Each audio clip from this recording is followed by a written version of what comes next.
Hello বন্ধুরা, তোমরা সবাই কেমন আছো? আশা করি তোমরা সবাই খুব ভালো আছো। আর আমিও খুব ভালো আছি। আর দেখো চলে এলাম আবারও রান্নার রেসিপি নিয়ে। কিন্তু এটা কী মাছ? এটা কাতলা মাছের রেসিপি নিয়ে চলে এলাম। চলো কাতলা মাছটা আমি কীভাবে রান্না করি চলো তোমাদের সাথে শেয়ার করি। এখানে দেখো কাতলা মাছটাকে কিন্তু ভালো করে ধুয়ে নিয়েছিলাম। ধুয়ে নিয়ে কিন্তু নুন হলুদ আমি মাখিয়ে নিয়েছি। আর এখানে কড়াই বসিয়ে দিয়েছি।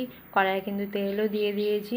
কড়াইয়ের তেলটা যখন গরম হয়ে যাবে তখন আমি এক এক করে মাছগুলো ভেজে নেবো। আমি কিন্তু তার আগে দেখে নিলাম তেলটা গরম হয়েছে। তেল কিন্তু গরম হয়ে গিয়েছে। দেখো এবার কিন্তু আমি কিন্তু একটা একটা করে মাছ দিয়ে দেবো আর ভেজে নেব। আর পেটির মাছ কে কে খেতে ভালোবাসো অবশ্যই কমেন্ট করে জানিও। আমার কিন্তু খুব প্রিয়। আর আমার ভিডিও তোমাদের কেমন লাগে অবশ্যই লাইক কমেন্ট শেয়ার করে জানিও, একটু ভালোবাসা দিও। আর দেখো মাছগুলো কিন্তু ওই পিঠটা আমার হয়ে গেছে। তারপর কিন্তু আমি এই পিঠটা আবার উল্টিয়ে দিচ্ছি। দেখো কত সুন্দর ভাজা হচ্ছে, মানে কি বলবো। আর এত সুন্দর লাগছে দেখতে মাছগুলো ভাজার পর, খুব সুন্দর লাগছে। আর এই মাছ ভাজা দিয়ে গরম গরম ভাত খেলে তো আরও টেস্ট। মাছ ভাজা দিয়ে কে কে ভাত খেতে ভালোবাসো জানিও।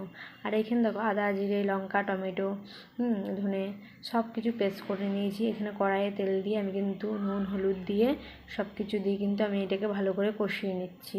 আর একটা প্যানে ওইদিকে আমি বসিয়ে দিচ্ছি আর একটা কড়াই আমি আলুটা ভেজে নিচ্ছি, যেহেতু আমি আলু দিয়ে করব। আর একটা প্যানে কিন্তু আমি আলুটা ভেজে তুলে নিচ্ছি। আর যেহেতু আর একটা কড়াই আমি মশলাটা কষাতে দিয়েছি আর কিন্তু আলুটা হয়ে গেছে, তাই আমি আলুটা তুলে নিলাম। আর একটা কড়াই কিন্তু আমার মশলাটা তোমরা আগে থেকেই দেখলে যে হয়ে গেছে। আর এখানে দেখো আমি আবারও একটু ঢেকে দিচ্ছি। ঢেকে দেওয়ার পরে কিন্তু দেখো তেল ভেসে উঠেছে, তাহলে বোঝা যাচ্ছে আমাদের মশলাটা রেডি হয়ে গেছে। তারপরেই দেখো আমি আলুটা দিয়ে দিলাম।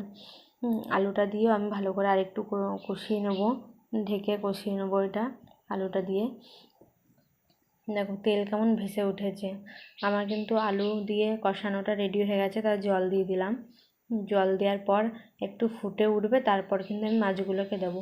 দেখো ফুটে ওঠার পরে কিন্তু আমি এক এক করে সব মাছ কটাকে আমি দিয়ে দিচ্ছি। দেওয়ার পরে কিন্তু এটা কিন্তু তোমরা দিতেই পারো না দিতেই পারো। এটা কিন্তু লেবু পাতা দিলে কিন্তু খুব ভালো হয়, খুব টেস্টি হয়, সেন্ট হয়। তোমরা একবার খেয়ে দেখো।